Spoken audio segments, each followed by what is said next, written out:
Hello everyone and welcome back to my channel. If this is your first time here, my name is Caitlin.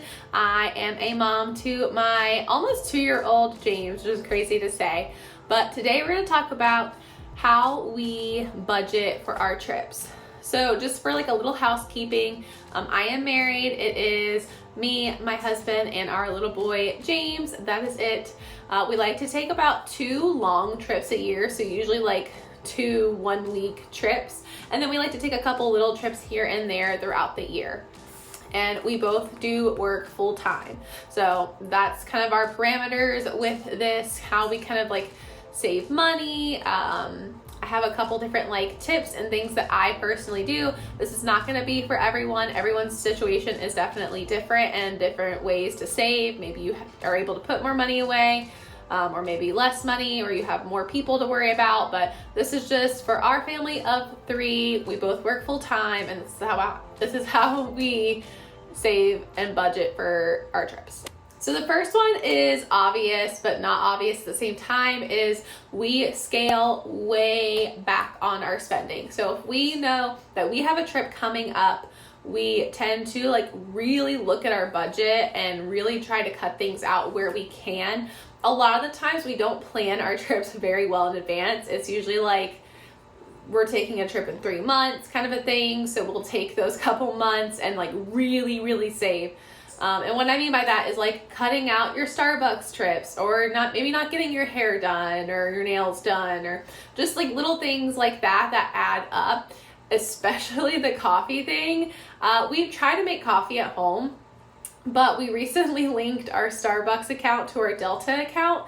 If you didn't know that you can do that, by the way, like you make a Delta account and you link your Starbucks, you earn 1 mile per dollar, which is great. However, they send you monthly statements, and let's just say in the month of December, we spent way too much money on Starbucks. We literally could have made another car payment. So that being said, we really try to scale back on what we're spending, be a little bit smarter about how we're cooking dinners, like what we're eating throughout the week, making sure we're, when we grocery shop, we spend a little bit more on groceries so that we don't have to go out to eat during the week and the weekends especially, because we're definitely like a go out Friday, Saturday, Sunday kind of people. And so like just making sure we're making breakfast at home and not, going out for lunch all the time. So just like really scaling back on what we're spending throughout those few months where we're really trying to save for our trips. My skin is looking so rough lately. Winter is like killing my skin, so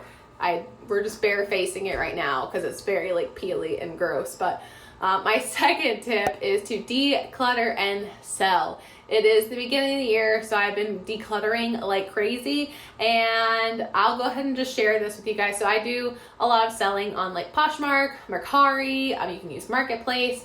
So far, I have already made, we're taking a trip in March for Disney. I have made $600 just selling things around my house, like old chairs that we're not going to use anymore, old purses, clothes, makeup products, beauty products, like anything. Like just one man's trash is another man's treasure, and that is like such a true statement. So like it could be the smallest things. A lot of the stuff I sell for very low prices. So I've already made $600, and that is just going towards our food and spending while we're on our trip. So hopefully I can, we don't have to spend much money of our own money, like going to Disney when we go in March. Like I've literally made money that I didn't have before just selling items around my house that I don't use anymore and that I would have just thrown away. My third tip is to ask for gift cards as gifts. So if you have anything coming around like Christmas, birthdays, Valentine's Day, Easter, whatever, if your family gives you gift cards, birthdays, all that kind of stuff,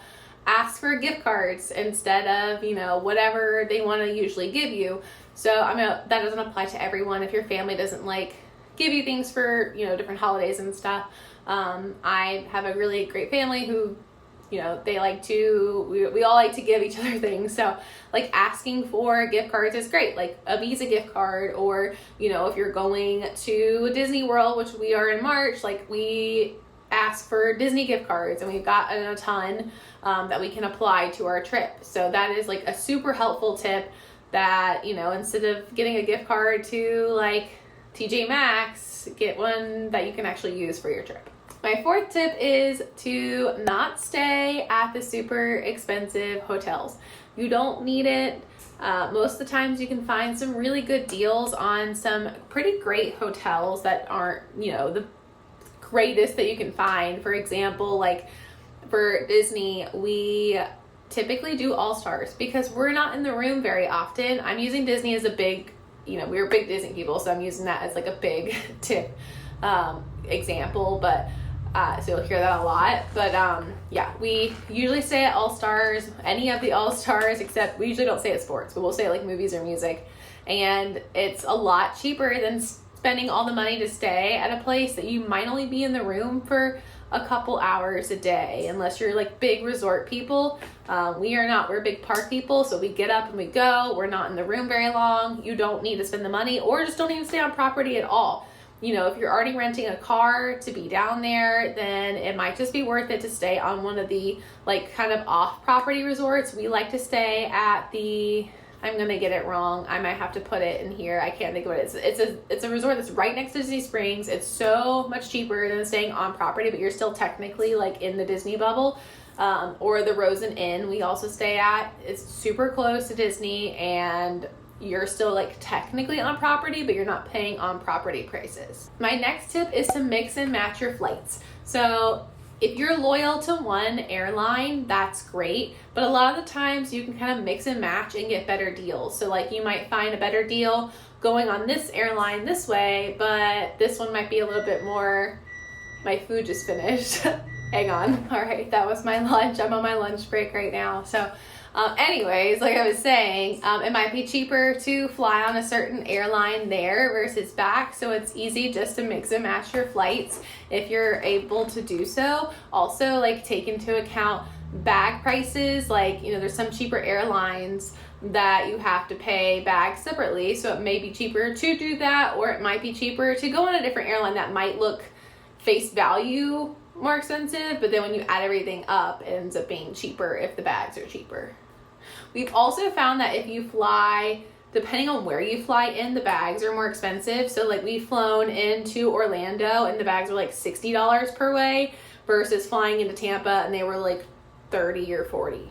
Kind of going along with the like saving as much as you can, we try to figure out which weeks we can save the most money. So obviously you have bills, you have things to do. So we try to like track our bills and just see like, okay, this is the week we don't have any bills coming out. We need to make sure we save as much money as humanly possible and be as frugal as possible so we can just put away a giant chunk of money. And that works really well for us because there are some weeks where you just are strapped and can't save as much. So that's definitely helpful, just to like make sure you're aware of what things are coming out and when, so you know that you need to be on like your best shopping behavior that week. My last tip is a little controversial because not everyone loves these, but using your credit card rewards. So, and what I mean by this is like, I'm not saying like put your entire trip on your credit card and then it's not like you spent anything.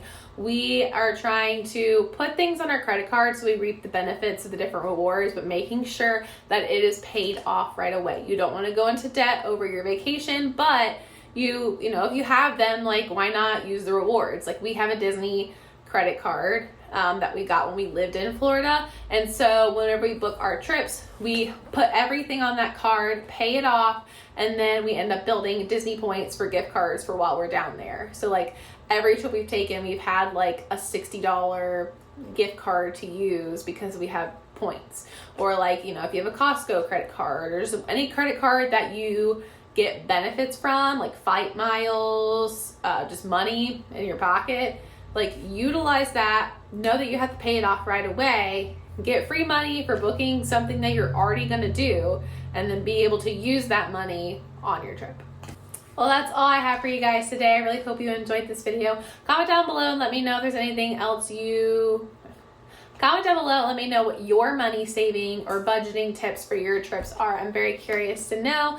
And I guess the next video you'll probably see is us going to Disney World. We are going in March. I'm very excited. Probably do like a pack with me or something with our toddler because he requires a lot of things, and I have lots of different stuff to share with you guys. So I will see you guys next time. Bye.